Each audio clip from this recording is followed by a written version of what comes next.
दोस्तों, एक महिला होती है जो कि अपने प्रेमी के साथ मिलकर अपने पति के मारने की पूरी प्लानिंग कर लेती है।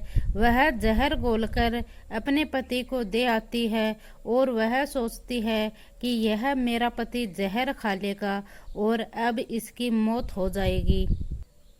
और फिर वह जो जहर घोलकर पति को दिया था, जिसमें वह पति का मरने का इंतजार करती है, तो फिर पता चलता है कि वह जहर तो वह स्वयं ही पी गई थी गलती से।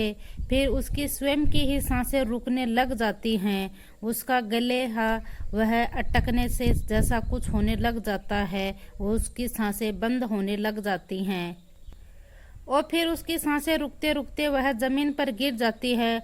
और फिर उसको एहसास होता है कि जो उसने जहर उसके पति को दिया था, वह जहर गलती से उसने ही पी लिया। और फिर जो महिला का पति है वह बताता है कि इसने मेरे को जहर देने की कोशिश की थी और इसने गलती से यह जहर खुद ही पी लिया। और फिर यह महिला है, इसको हॉस्पिटल लेकर जाया जाता है और हॉस्पिटल लेकर जाया जाता है तो यह रास्ते में ही दम तोड़ देती है। फिर पुलिस इस पूरे मामले को खुलासा करती है। इस मामले में पुलिस भी हैरान था, हर कोई हैरान था। जब आप भी इस कहानी को सुनेंगे तो आप भी हैरान हो जाएंगे कि इस महिला ने कैसे गलती से खुद ही जहर पी लिया। अब एक पति और मरते मरते बाल बाल बच गए हैं और हम चलते हैं अब इस कहानी को हम शुरू से लेकर आखिर तक देखते हैं। नमस्कार, राधे राधे, जय श्री कृष्णा। दोस्तों, आज मैं पूजा। आज की जो सच्ची घटना है यह है उत्तर प्रदेश के कानपुर की, और कानपुर का ही एक थाना लगता है नवाबगंज, और इसी थाने के अंतर्गत एक गांव आता है गेगा बेराज। और इसी गांव का एक व्यक्ति है जिसका नाम सुरेश है और उसकी उम्र लगभग 45 साल है। 22 जून की शाम लगभग 4 बजे का आसपास का समय था ये। और फिर ये जो सुरेश था यह अपनी पत्नी प्रीति, उसका नाम होता है, उसको गोद में उठाकर यह घर से बाहर भागता हुआ आता है, अपनी पत्नी को गोद में लिए हुए कि जल्दी सी गाड़ी लाओ, मेरी पत्नी की तबीयत है खराब हो गई है, इसे पता नहीं क्या हो गया है। और फिर वहां पर जो सुरेश का छोटा भाई था वह मोटरसाइकिल लेकर आता है और पीछे सुरेश की पत्नी को और सुरेश को बैठाकर वहां का एक हॉस्पिटल होता है उसमें लेकर जाते हैं। और हॉस्पिटल में पहुंचने के बाद जब उसको डॉक्टर चेक करते हैं तो उसके मुंह में झाग निकलते हैं, और जब डॉक्टर देखते हैं तो उससे यह पता चलता है कि इसने जहर खाया है और जहर खाने की वजह से ही इसकी मौत हो गई है। और फिर वहां का जो डॉक्टर है वह तुरंत जो नज़दीकी थाना पुलिस स्टेशन है नवाबगंज थाने में वह यह सूचना दे देता है और पुलिस वहां पर पहुंच जाती है। और फिर जो ये सुरेश है यह डॉक्टर से पूछता है कि मेरी पत्नी को क्या हुआ है, तो डॉक्टर बोलता है कि तुम्हारी पत्नी के शरीर में कुछ जहरीला पदार्थ चला गया है या तुम्हारी पत्नी ने जहर वगैरह खा लिया है, इसके शरीर में जहर की मात्रा है। तो सुरेश कहता है कि जो डॉक्टर है वह सुरेश से पूछता है कि तुम्हारी पत्नी ने क्या खाया था, तो सुरेश बोलता है कि मेरी पत्नी ने तो ऐसा तो कुछ खाया नहीं था, वह भी कोल्ड ड्रिंक पी रही थी और मैं भी कोल्ड ड्रिंक पी रहा था, तो मैंने तो कोल्ड ड्रिंक पी ली थी और वह कोल्ड ड्रिंक पीने के बाद वह जमीन पर गिर जाती है। और फिर सुरेश यह सब बात पुलिस को बता रहा था तो वह दिमाग लगाता है कि कहीं इसने मेरे को तो जहर देने की कोशिश नहीं की हो, कहीं इसने मेरे को जो गिलास दिया था वह गलती से मैंने छोड़कर मैंने इस का वाला गिलास था वह कोल्ड ड्रिंक मैंने पी थी और इसने मेरे वाले गिलास की कोल्ड ड्रिंक पी थी, इसने कहीं मेरे को तो जहर देने की कोशिश नहीं की है। फिर यह सुरेश है यह पुलिस को बताता है कि साहब ये जो मेरी पत्नी है यह मेरे को मारना चाहती थी और गलती से यह स्वयं ही यह जो जहर वाली कोल्ड ड्रिंक थी वह खुद स्वयं पी लेती है और यह खुद ही मर जाती है।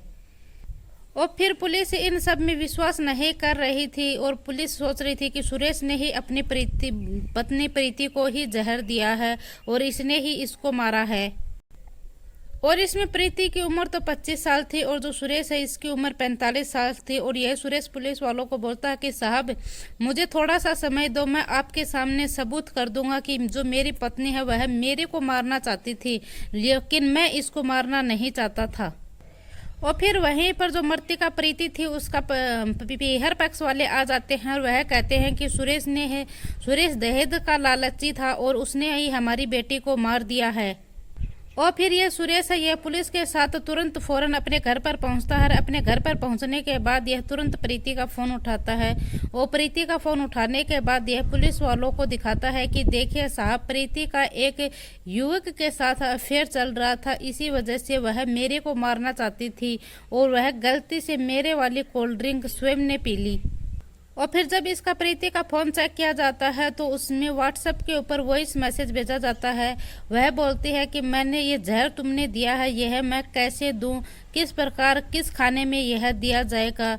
तो फिर वह जो सुरेश है, पुलिस उसको पूछती है कि इन सब का क्या मामला है। और फिर पुलिस इसकी पूरी जांच पड़ताल करती है और पुलिस इसे शुरू से पूछती है। तो फिर यह बताता है कि तो फिर ये सुरेश बताता है कि इस प्रीति के साथ मेरी शादी 3 साल पहले ही हुई थी और इस प्रीति की पहले भी शादी हो चुकी थी। उसके लिए उसके पति ने उसे छोड़ दिया था और मेरे पास अच्छे खासे पैसे थे, प्रॉपर्टी थे और मेरी शादी को 3 साल हो गए थे। और लगभग 4 महीने पहले मैं एक रेप केस के अंदर व जेल के अंदर चला गया था और यह रेप केस का मेरे ऊपर गलत इल्ज़ाम लगा था, इस वजह से मैं जेल चला गया था और अभी मैं 2 महीने पहले ही जेल से छूटकर आया हूँ। और फिर जब मैं जेल से वापस छूटकर आया तो प्रीति का व्यवहार बिल्कुल से ही बदल गया था। वह नहीं तो मेरे से अच्छे से बात कर रही थी और नहीं उसका व्यवहार बिल्कुल ही चेंज हो गया था। फिर मैंने प्रीति के ऊपर ध्यान देना शुरू किया तो मुझे पता चलता है कि प्रीति का किसी और के साथ अवैध संबंध चल रहा है और वह किसी और के साथ कॉल के ऊपर बात कर रही है। और फिर मैं नंबर चेक करता हूँ और नंबर निकालता हूँ तो मुझे पता चलता है कि ये तो मेरे भतीजे का नंबर है। प्रीति मेरे भतीजे से ही बात करती है। और फिर 16 जून को मैं प्रीति को लेकर, प्रीति बोलती है कि मुझे कुछ सामान लेना है और बाजार लेकर चलो। तो फिर हम बाजार गए तो हमने बहुत सारी शॉपिंग की और शॉपिंग करने के बाद प्रीति ने मेरे से कहा कि आप 1 मिनट रुको, मुझे कुछ सामान लेकर आना है। तो मेरे को ना प्रीति के ऊपर शक था, इसीलिए मैं प्रीति के पीछे पीछे जाता हूँ। और जब मैं प्रीति के पीछे जाता हूँ तो प्रीति दूसरी गली में घूमकर आती है और वहाँ पर जो मेरा भतीजा है वह प्रीति को एक पुड़िया देता है और मुझे उस टाइम उसके ऊपर शक हुआ कि कहीं प्रीति मेरे को मार ना दे।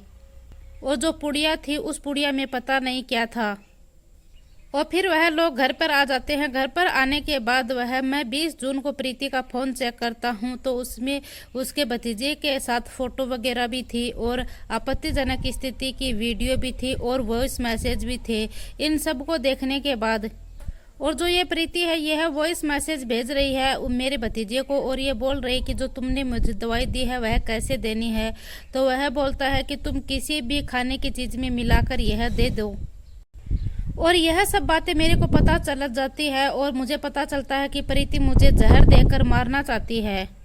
और फिर 21 जून को मैं खाना पीना खाकर बैठा हुआ था और मैंने खाना डायरेक्ट नहीं खाया था। पहले मैंने देखा कि प्रीति ने खाना खा लिया है, उसके बाद ही मैंने खाना खाया था। और फिर मैं बैठा हुआ था तो तब मैं प्रीति मेरे लिए कोल्ड ड्रिंक लेकर आती है 2 गिलास में। 1 गिलास तो वह अपने लिए लेकर आती है और 1 गिलास मेरे लिए लेकर आती है।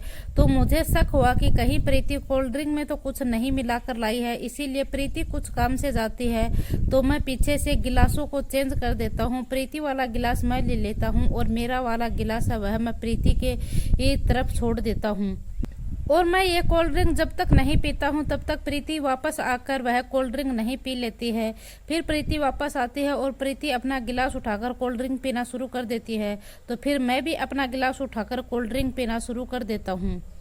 और फिर वह कोल्ड ड्रिंक पीने के बाद प्रीति है वह ज़मीन के ऊपर गिर जाती है। और फिर जब मैं उसे हॉस्पिटल लेकर आता हूँ उसके बाद मुझे पता चलता है कि जो जहर वाली कोल्ड ड्रिंक थी वह प्रीति पी लेती है और जो बिना जहर वाली कोल्ड ड्रिंक थी वह मैं पी लेता हूँ।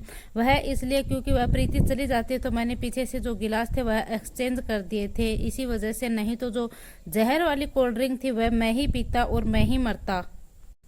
और फिर यह मामला जो एसीपी होते हैं अमित उनके पास पहुंचता है और जब वह फोटो देखते हैं, फोन में रिकॉर्डिंग सुनते हैं, तो उनको कन्फर्म हो जाता है कि जो प्रीति है यह अपने ही पति को मारना चाहती थी जहर देकर, लेकिन यह गलती से यह जहर स्वयं पी जाती है और इसकी स्वयं की ही मौत हो जाती है।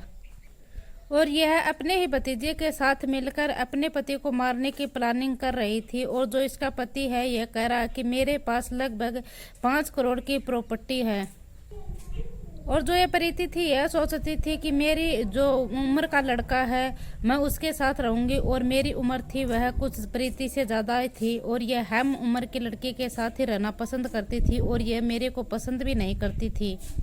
और इस मामले में सुरेश कहता है कि इसमें मेरी कोई गलती नहीं है, इसमें प्रीति की ही गलती है। उसने स्वयं ही कोल्ड ड्रिंक में जहर मिलाया था और वह गलती से स्वयं ही पी लेती है।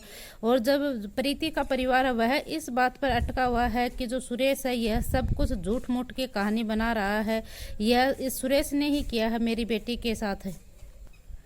और पुलिस ने इस मामले में कार्रवाई के ऊपर इनकार कर दिया है कि सुरेश इस मामले में पूरी तरह से बेकसूर है, उसके ऊपर कोई भी इल्जाम नहीं है। जो उसने फोटो दिखाई और कॉल रिकॉर्डिंग दिखाई, जो वॉइस मैसेज दिखाए, इस आधार के ऊपर सुरेश बिल्कुल बेकसूर है। दोस्तों, इस पूरी घटनाक्रम को सुनाने का उद्देश्य किसी को दिल को ठेस पहुंचाना नहीं है, किसी को आहत करना नहीं है, बल्कि आपको जागरूक करना है, सचेत करना है। जय हिंद, जय भारत।